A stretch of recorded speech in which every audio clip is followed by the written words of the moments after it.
Hi, so this is just a quick follow-up of the MonsterMower project. I have been cutting the grass all summer with this machine, so the basic concept works. The self-propulsion of the mowers make the straightforward cutting easy. Taking corners with differential thrust works, but it's still sort of an effort. And all in all, if you don't have a totally flat lawn, I would say that it's still like a workout, a 1 hour workout, but it's within my capacity, so it's okay. And we did postpone the big spending buying a robotic system or a ride-along mower for at least this season and perhaps a few seasons coming ahead here. So the project did fulfill its purpose.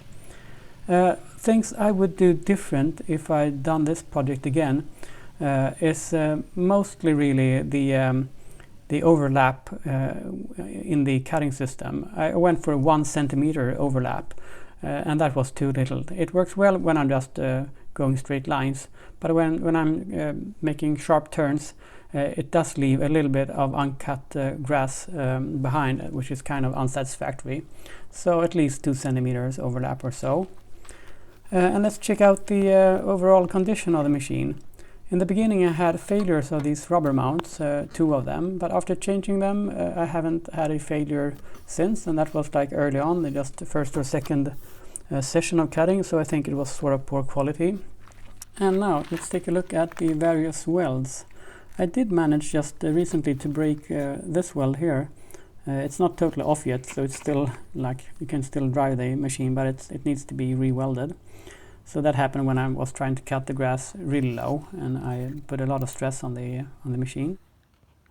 And when it comes to the aluminum welding, I was actually expecting several of my welds to fail here, but I only found a single joint that failed, and I think that's mostly due to that I dipped the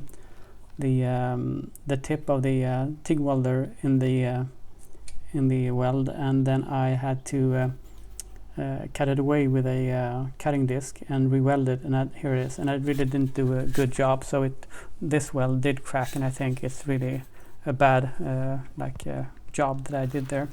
But all the other welds are actually in good condition.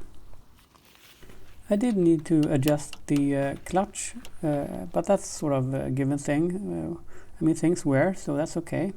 And I also did need to adjust the length of the flaps here in the back. They were just too low, so I cut that off like 2 centimeters on each mower.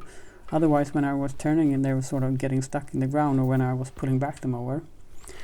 So yeah, let's check out the 3D printed parts as well. They are holding up very well. I'm sort of impressed. They have been doing their job all summer there, and haven't had any problems with that. They're not under any big stress, but still they have been out in the sun for all summer, and these as well. For the clutch wires, they're holding them in place and going from the Bowden tube there just to the wire, and I can't see any wear or cracks or anything, so that's nice. Okay, so I have a little bit of maintenance to do during the winter time, but I expect to be running this next summer as well, and I do have a spare clutch mechanism from the center mower there that doesn't have any wheels on its own. So I do have a little bit of spare parts, which I also expect I will probably need to use later on. And also the center mower just happens to be somewhat like consuming oil, so I suppose it's like the piston rings or something that's not completely sealing. So I had to fill that center motor up with a little bit of 4-stroke oil, but the other 2 ones are just running fine.